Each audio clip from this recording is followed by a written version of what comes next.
Frequently asked question number 37. Can succulents live inside without light? Now the answer is no. It's plain and simple no. The succulent will not survive in a place where there is not enough light. Even for that matter, minimum light is also something that the succulents will not survive in. They will start to stretch. They will show signs that they are lacking light. They will no longer stay compact. So at all given point of time, either there has to be indirect bright light or morning direct sunlight for 5 to 6 hours.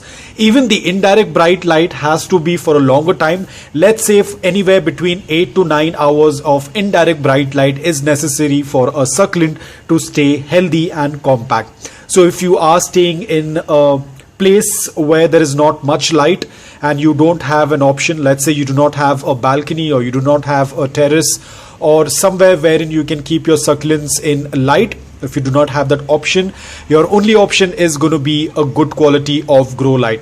If you're living in a basement, you do not have much light, again you will have to go for a grow light. Remember guys, there is no substitute for succulents without light. You cannot do anything if there is no light. The succulent will not do quite well. The only help or the only option that you can use is the artificial light, which are the grow lights. That is going to work out really well for your succulent. In fact, the succulent itself will start telling you that it requires more light. Let's say that you are in a place where there is light but you're not very sure, you do not have that light meter. I'm not very sure there is an instrument which tends to read how much of light is present in that particular location. There is an instrument available online. You can purchase that if you're not very sure, but it's just waste of money because your succulent itself will let you know within a couple of days. Let's say within 2 to 3 days itself, depending upon the succulent, it will tell you that it lacks light. So let's say that this succulent, you can see it's very compact, has a good coloration, slightly dehydrated, but there is a good amount of coloration, very compact, no space in between the leaves. You can see the stem is not visible. Now if I put this succulent in a place where there is not much light or where the standard of light is not as per what the succulent needs, then the succulent will start to stretch. First, it will not stretch, it will start losing the color. All of those stress colors will be lost. It will start turning green in color. Next, it will start fading the color even more. From green, it will go into a faded green color.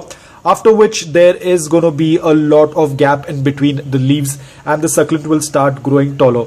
Remember, Echeverias tend to grow horizontally, but in that case, when they do not get a good amount of light, they will start growing vertically, which means that they will start to stretch. It will keep stretching until it receives light. So let's say that there is no light at all, it will continue to stretch, and then it will start dropping the lower leaves. It will grow vertically and it will start trailing and it will start searching for light wherever it can go, but it is not going to stay healthy. Most probably the succulent will just die off because of lack of light, because as and when it starts to stretch, it starts dropping off the lower leaves because the stem keeps getting stretched and the lower leaves will start to fall. Eventually you will be left with a long stem with only 2 or 3 leaves on the crown area, that's all, and the succulent is going to look terrible. Trust me, you wouldn't want to have a succulent that looks like that. So it's very important, if you are from a place, if you don't have any option of the natural light, you always have an option of a grow light. You can purchase the grow light. You can check the wavelengths of those lights and then go according to them. So guys, I hope that this video was helpful to you. If it was, please hit the like button and thank you so much for watching.